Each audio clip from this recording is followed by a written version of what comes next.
Lehilahy sy tompoko vavy ankafaliagna atrano itsidianay ny tokantranonao amin'izao matonaly izao alakamisy fa 30 ny volana May taona 2024 tonga soa ato amin'ny fotoagna ny vaovao eto fahitalavitra MBS ary manasanao mpanajagna ny tenako anaraka n'izany hatramin'ny farany tsy ihany koa moa tsy arabany ireo mpino kristianina jiaby izay nahatratra n'ity androany ity dia ny andro fiakaragna izany. Isongadina indrindra amin'izay lasteo ny vaovaontsika amin'ity androany ity. Fandesitsika manomboka ny vaovao tahaka ny mahazatra aloha dia andeha arahantsika ny akony voka-pifidianana vonjimaika araka ny navoaka ny teo amin'ny Facebook ny seni tamin'ity androany ity vokatra azo farany tamin'izao arivariva izao arahantsika viatrany. Valim-pifidianana voaray farany androany 30 May 2024 Antananarivo voalohany birao fandatsaham-bato 2024 amin'ny 2024 Tim 220 faingo aotra efatra isanjato IRD 220 faingo 720 isanjato Antananarivo faharoa birao fandatsaham-bato 240 amzato amin'ny 240 amzato Tim 530 faingo 740 isanjato IRD 230 faingo 440 isanjato Antananarivo fahatelo birao fandatsaham-bato 270 amzato amin'ny 270 amzato Tim 220 faingo 470 isanjato IRD 330 faingo 440 isanjato Antananarivo fahaefatra birao fandatsaham-bato 220 sy roanjato amin'ny 220 sy roanjato Tim 430 faingo 720 isanjato IRD 430 faingo 220 isanjato Antananarivo fahadimy birao fandatsaham-bato 720 sy roanjato amin'ny 720 sy roanjato Tim 430 faingo 420 isanjato IRD 400 faingo aotra 10 isanjato Antananarivo fahaenina birao fandatsaham-bato 570 amzato amin'ny 570 amzato Tim 720 faingo 530 isanjato IRD 420 faingo 220 isanjato Avaradrano birao fandatsaham-bato 270 sy efajato amin'ny 270 sy efajato Tim 330 faingo 720 isanjato IRD 230 faingo 720 isanjato Atsimondrano birao fandatsaham-bato 470 sy dimanjato amin'ny 400 Tim 230 faingo 720 isanjato IRD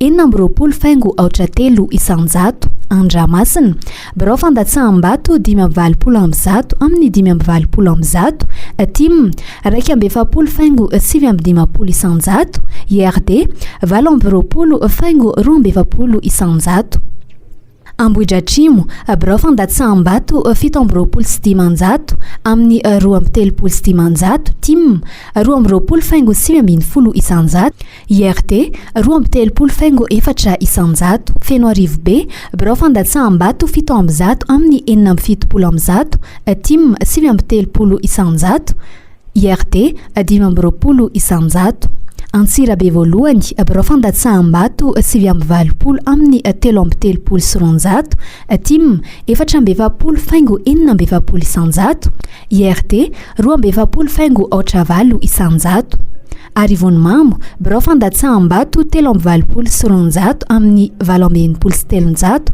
Tim 520 faingo aotra 9 isanjato Fivoy 720 faingo 420 isanjato Ambatondrazaka birao fandatsaham-bato 220 amzato amin'ny 270 sy roanjato Tim 420 faingo 220 isanjato IRD 220 faingo 430 isanjato Amparafaravola birao fandatsaham-bato 420 amzato amin'ny 320 sy roanjato Tim 720 faingo 320 isanjato IRD 420 faingo 20 isanjato Tsara tanàna birao fandatsaham-bato 20 amin'ny 720 amzato Tim 720 faingo 270 isanjato IRD 220 faingo 70 isanjato Mbola impodiagnatsika ny koragna momba n'izay akony fifidianana izay boka eo fa eo amin'ny lafiny finoana dia araka ny fanatsidika tany am-piandohana amin'ity androany ity no atao hoe Ascension na ny andro fiakarana.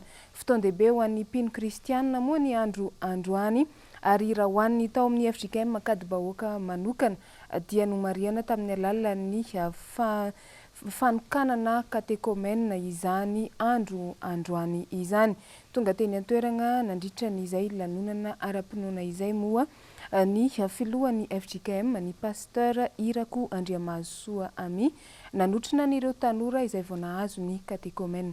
Teny an-toerana ihany koa Noro Fitiavana sy Erzora Jaonarivony mitatitra amintsika izay vaovao izay. Niavaka ny andron'ny Ascension na ny andron'ny akaran'i Jesosy Kristy tany an-danitra raha ny tao amin'ny fiangonana FJKM akady-bahoaka. Anisany nampiavaka ny fotoana ny fisi ny fanokanana katekômena izay saika tanora avokoa ny ankamaroan'izy ireo. Fomba iray ahafana misintona ny mpino hanome lanja ny andron'ny Ascension ny fanokanana katekômena. Tsikaritra mantsy fa somary malaindaina ny mpino kristianina mandeha miangona rehefa tonga ny andron'ny Ascension toy izao raha ny nambara ny mpitandrina atao an-toerana. Perikopana namarika ny andron'ny akarana teto amin'ny FJKM akady-bahoaka dia ny hoe mikatsaka ny any ambony izay misy any Kristy ary misaina izay misy any Kristy, mamony ratsy rehetra ary manao tsinotsinona ny fahalitoana rehetra. Nenay zany atao anatin'ny fotoana vitsivitsy dia satria ilay izy ohatrany hoe sanatria maivan'ny olona dia mba ahafahan'ny olona mibetsaka dia nasiana andihana katekômena arisina mpandraifasan'ny tompo isa-taona ny Ascension. Ny misy andihany telo anatin'ny taona hoe taom-baovao dia Ascension dia Oktobra. Dia andihan'ny faharoa tamin'ity taona ity zany ny katekômena arisana ity manamarika ny Ascension ny Ascension mba tonga ny olona maro ary hitombon'ny olona fahalalana tsara zany hoe Ascension zany fa tsy varimbarina Ascension dia fety maivana amin'ny kristianina nefa fety lehibe taka amin'ny fety kristianina ny fety ny Ascension. Toy izao koa sary ny hevitry ireo tanora vao avy noraisina ho mpandray ny fanasan'ny tompo tamin'ity Ascension ity. Avy noraisina mpandray zany amina ray zalo amin'izao dia feno ny fanahy masina. Avy noraisina mpandray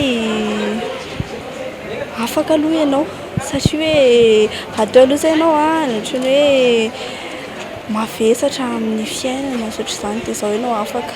Faly aloha ny zavatra voalohany satria afaka miara-mila miray latabatra amin'ny Jesosy Kristy dia afaka ho kristianina feno tokoa amin'izay.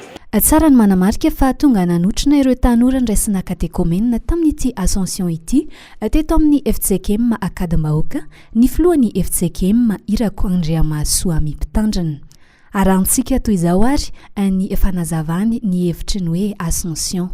Ny FJKM zany dia mankalaza an'Andriamanitra ny amin'ny andron'ny akarana. Andron'ny akarana moa dia malagasy nandikan'ny hoe Ascension ary nitsarovana amin'izany dia ny akaran'i Jesosy Kristy any an-danitra. Tena zavatra lehibe mihitsy zany. Zavatra lehibe satria raha tsy niakatra tany an-danitra Jesosy na vita zany famonjena dia tsy afaka ho niditra tany an-danitra akory tsika ary tsy nomena koa ny fanahy masina, tsy nisy ny Pentecoste. Raha marina zany dia tsy azo sarahana mihitsy ny Krismasy natongavan'i Jesosy, ny Pasika natanterahany famonjena, ny akarany tany an-danitra hipetraka ankavan'Andriamanitra hanarahany fanahy masina ny sin'ny Pentecoste. Raha no antony mahatonga ny FJKM tena manamarika an'izany. Mampalahelo moa fa indraindray adiny dia ataon'ny olona sasany ho fitsangatsangana ilay izy satria tsy mbalahady kanefa tena zava-dehibe amin'ny fivelomana amin'ny finoana zany. Ankoatra izay atao ry ny fanokanana ny katekômena, ny fandraisana ny fanasan'ny tompo no namarina ny fanompoam-pivavahana tamin'ny andron'ny akarana teto amin'ny FJKM akady-bahoaka. Fa araka ny hita teny hoeny ihany koa dia tsapa fa vitsy dia vitsy ny mpino kristiana izay tonga mamonjy ny fotoam-pivavahana na ny lamesa ho an'ny katolika rehefa tonga izay fotoana andro fiakarana na ny Ascension izay. Mbola maro amin'ireo olon-tsotra, mpino-tsotra sy ny malagasy amin'ny ankapobeny no tsy mahafantatra loatra ny tena anisan'ny hevitra fonosiny izany hoe Ascension izany. Izay ihany koa no heverina fa antony mahavitsy an'ireo mpiangona fa tsy tahaka ny amin'ny fotoan-dehibe toy ny Pasika sy ny Krismasy izany. Nagnano fanadihadiana makasika izay indrindra ihany koa moa Noro Fitiavana sy Erzora Jaonarivony tamin'ity androany ity ho rahantsika avy hatrany. Tsy vitsy amin'ny malagasy no mbola tsy mahafantatra tsara ny dikan'ny Ascension na ny andron'ny akaran'i Jesosy Kristy tany an-danitra. Anika zary lasa toy ny andro rehetra toy ny amin'ny andavanandro izany raha ho azy ireo. Ascension zany ohatrany hoe karan'ny Jesosy an-danitra zay dia zany mankalaza anazy andro hivavahana zany ilay izy. Na aloha zany ny Ascension zava-dehibe amiko satria Fiakaran'ny Jesosy Kristy any an-tany. Dikan'ilay asan'izao zany amiko dia fankalazana ny fiakaran'ny olo-masina any an-danitra. Dia fahalalako azy moa fiakaran'i Jesosy Kristy any an-danitra ilay fankalazana azy. Tena mankalaza tokoa satria tsika protestante ny atao hoe Ascension dia ny fiakaran'i Jesosy Kristy any an-danitra. Ny Ascension andro fiakarana dia ny kristiana no namorona azy voalohany ny fivavahana kristiana. Andro tsy fiasana ilay izy aloha raha fahazahoako an'ilay izy dia be dia be mankalaza an'ilay izy. Fahafantarako an'izay moa tsy ny akaramasimasi re any an-danitra. Andro fiakarana sana andro fiakarana. Tamin'ity Ascension ity samy nanana ny fandaharam-potoanany rehetra. Ao ny nandeha niangona tany am-piangonana, ao koa ireo nanohy ny asany amin'ny andavanandro noho ny fitadiavana, ao ny nitsangatsangana ny jerin-tsena sy ny sisa. Ny androany izao aloha dia tsy nivavaka androany fa varotra fa tokony hivavaka. Ny androany tena ifonako amin'Andriamanitra lehibe fa niteren'ny zava-misy hitanareo fa ny fiainana eto amintsika sarotra dia tsy afaka nanatrika fivoriam-bavaka androany. Programme androany moa ilay tsy fisina zany dia tsy maintsy mitady vola kely aty analakely aty. Mankalaza fa tsy maintsy hoe mikarama fa tanao fa fiainana sarotra tsina dia tsy maintsy manohy ny asa andavanandro ihany.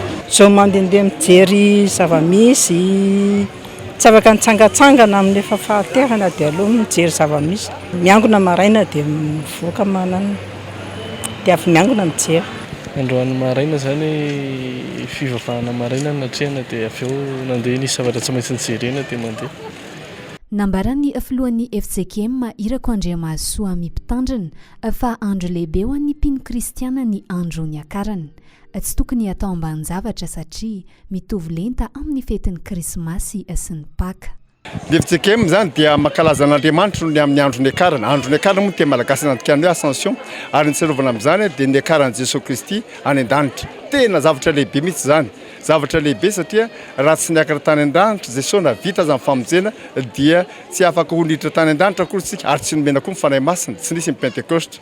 Raha marina zany dia tsy azo sarahana mihitsy ny Krismasy natongavan'i Jesosy, ny Pasika natanterahany famonjena, ny akarany tany an-danitra hipetraka ankavan'Andriamanitra handrarahany fanahy masina ny sin'ny Pentecoste. Mampalahelo moa fa indraindray adiny dia ataon'ny olona sasany ho fitsangatsangana ilay izy satria tsy mba lahady kanefa tena zava-dehibe amin'ny fivelomana amin'ny finoana zany. Ankoatra izay, aorian'ny Ascension dia iroso indray amin'ny fankalazana ny andron'ny Pentecoste ny mpino kristiana. Izay ny lafin'ny finoana fa ny eo amin'ny akon'ny fifidianana. Tamin'ity androany ity dia nagnano fanambarana fanehoana fisaorana ho an'ny olo jiaby izay nandray anjara tamin'ireny fanatanterahana ny fifidianana ireny ny candidat ny team K25 solombavam-bahoaka tao amin'ny distrika ny Andramasina tsy izay zany fa ibina. Nanao fisaorana tamin'ireo vahoaka ny Andramasina jiaby na ireo nifidy na tsy nifidy anazy moa ity candidat ny team K25 ity ary anisan'ny tafiditra ao anatin'izany fisaorana izany ihany koa ny fankasitrahana ny filohampanорina ny antoko tiako Madagasikara. Raha tsy hivina ny ibina dia candidat natolotry ny team K25 solombavam-bahoaka tao amin'ny distrika ny Andramasina ary amin'izao fotoagna izao dia mitarika amin'ny salanisa mahery ny 700 isanjato ity candidat ny team ao Andramasina ity. Horatsika avy hatrany izay fisaorana izay. Dia misaotra n'Andriamanitra lehibe tsika zany fa natotosa ny fifidianana tamin'ny alatsinainy 7 Mey 2024 lasa teo. Isaoran'Andriamanitra satria izy no tantana sy mivimbana ka nahafahantsika nanao ny fampelezan-kevitra sy ny fifidianana ary nanatitra ny voka-pifidianana rehetrarehetra tany amin'ny distrika n'Andramasina iny. Isaoranay ihany koa ny filoha Marc Ravalomanana Mivady satria izy ireo tokoa no nitotona fotsy nandrona masaka ireny rehetrarehetra ireny ary nisafidy manokana ny tenanay mba ho candidat ny team K25 tao anatin'ny distrika n'Andramasina. Isaoranay ihany koa ianareo ekipa rehetra tao anatin'ny team K25 izay nanao ny ainareo tsy ho zavatra ka nanampy anay na ara-pitaovana na ara-kevitra eny na ara-bola iza ka nahafahanay niatrika n'izany fampelezan-kevitra izany. Isaoranay ihany koa ianareo mpanohana rehetra na ny kely na ny lehibe na ny tanora na ny antitra fa dia na ny lahy na ny vavy fa dia niara-diteny foantsika na tamin'ny mora na tamin'ny sarotra ny tety lohasaha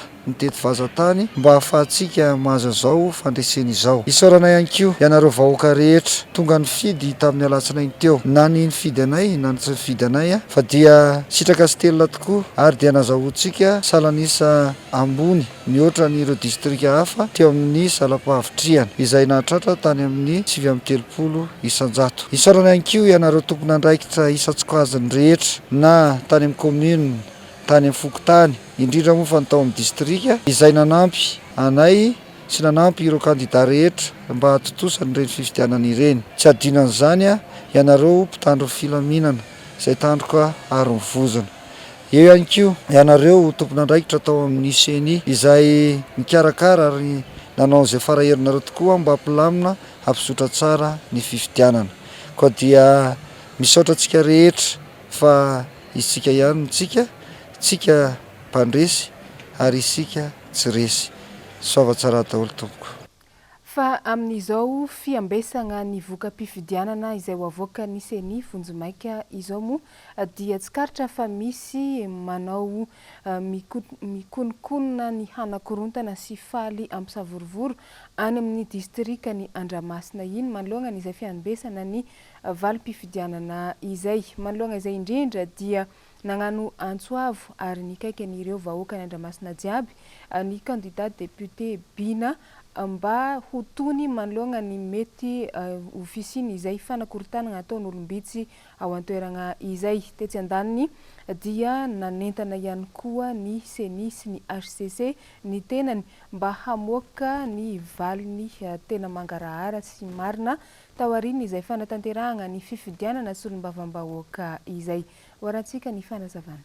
Araka ny petadrindrina izay efa mivoaka ao amin'ny SRMV dia hitanareo tokoa angamany fa dia mitarika amin'ny isa mavesatra dia mavesatra ny atoko timina izay nitarihako tao amin'ny distrika Andramasina. Manantena izahay fa tsisy intsony izany fivavahana izany koa manentana antsika vahoaka ary aoka isika mba ho tony hiandram-pahendrena ny vokatra ofisialy izay avoaka ny ACC. Mintsy manantena ihany koa izay fa olo fahendrena ny CENI sy ny ACC ka tsy hanova izany safidim-bahoaka izany intsony ka hitana ny fahamarinana hatramin'ny farany. Koa dia isika zanak'dada dia fantatra amin'ny fahendrena ary ny fahaizana miaritra amin'ny zavatra mitranga. Koa aiza manaiky voarebirebin'ny hafa ianareo na ho korontanin'ny sasany fa mitonia ary andesika samy andram-pahendrena ny vokatra izay avoaka ny ACC. Koa dia soava tsara daholo tsika ihany ntsika. Saotra tompoko. Lafiny tsy fandriam-pahalemana no andesitsika manohy ny vaovao amin'izao matinaly izao. Nitrangana fanafiana tamina tokantrano raiky tao Mahajanga tampon-tanàna tamin'ny fiandohany ity herinandro ity. Efa voasambotry ny mpitandron'ny filaminana avy ao anivon'ny polisy-pirenena moa ireo jiolahy izay navanana an'izany ary niaraka tamin'ny fitaovana fandesin'izy ireo magnano ny asa ratsiny. Hoarantsika ny antsipiren'izay vaovao izay eo amin'ny rindratsary ny tahirin'ny aina Ranariny. Nirongatra ny asan-dahalo an-drenivohitra tao atampon-tanànan'ny Mahajanga tamin'ity volana Mey farana ity. Fanendahana, fanafiana ary ny afara tamin'ny fandratrana olona mihitsy no ataon'ireo olon-dratsy tamin'izany. Ny alatsinainy 17 Mey lasa teo no voasambotra ny andehan-jiolahy mpanao izany fanafiana izany tao amin'ny renivohitra ny faritra Boeny ka olona 5 no voasambotra niaraka tamin'ny fitaovam-piadiana sy ny entana halatra. Raha ny loharanom-baovao voaray avy amin'ny polisy-pirenena dia jiolahy miisa 2 no nitondra basy vita gasy sy poignard ary niditra ankeriny tamin'ny tokantrano iray tao amin'ny fokotany Mahavoky avaratra ao Mahajanga tamin'ny aliny 17 ny volana Mey. Rehefa tafiditra ireto jiolahy dia raikitra ny fifandonana teo aminy sy ilay raim-pianakaviana tao an-trano ary samy naratra ny rotonta. Nangala-bajajy namonjy hopitaly avy hatrany ireto jiolahy naratra ireto. Nampandreny komisaria sentrale ao Mahajanga ny niarambona ka raikitra avy hatrany ny fikarohana. Noraisi-potsiny tao amina hopitaly iray tao Mahajanga ny jiolahy iray niaraka tamin'ny basy vita gasy sy poignard fa ny namany iray hafa kosa tafaporitsaka. Nitoy ny fanadidina ka vehivavy 2 sy lehilahy 2 hafa no voasambotra izay niraitsy kombakomba sy nampiatrano ireto jiolahy. Mbola nahitana entan'olona voatafika tamin'ny 12 ny volana Mey tao Ambondrona Mahajanga ihany koa tao an-tranon'izy ireo toy ny finday marka Samsung, niaraka tamin'ny antota taratasy maromaro. Efa tafiditra tao anatin'ny tokantrano io eo jola roa eo dia ny fandona tamin'ny tompontrano satria tsy nanaiky le tompontrano ary teo nisy ny naratra na le mpanafika aza nisy vakoloha ary le olona voatafika voatsindrinantsy efa natao moa ny fisavana an-tranona dia natsatsarana bala sy antsy lavalela maromaro. Tamin'ny fanadihadiana ihany koa no nahafantarana fa mbola ireto jiolahy ireto ihany no tompon'antoka tamin'ny fanafiana mpivady andeha hody avy nivarotra ny aliny 1 volana May tokony ho tamin'ny 10 ora. Ireto farany izay naratra fa tsy nisy zavatra azon'ireo jiolahy. Araka ny vaovao izay voarainay tamin'ny arivariva teo tany amin'ny belo ambony Tsiribihina dia nagnano etsika ho fanoherana ny voka-pifidianana izay misy tany antoerana ny vahoaka ao amin'ity distrika ny belo ambony Tsiribihina ity. Nambaran'izy ireo fa tsy nekeny vahoaka any antoerana ny alabato izay nataona kandida avy amin'ny IRD tamin'ny andro ny fifidianana lasa teo iny. Araka ny loharanom-baovao hatrany moa dia niditra antsehatra ny mpitandro ny filaminana tany antoerana tamin'izany etsy-bahoaka izany ka nosamborina hatramin'ny mpagnano gazety izay teo am-panatanterahana ny asany. Anisan'ny voasambotra araka ny vaovao voaray hatrany moa dia mpanao gazety roa ka ny raiky tamin'ireo dia mpanao gazety ny MBS ao Morondava.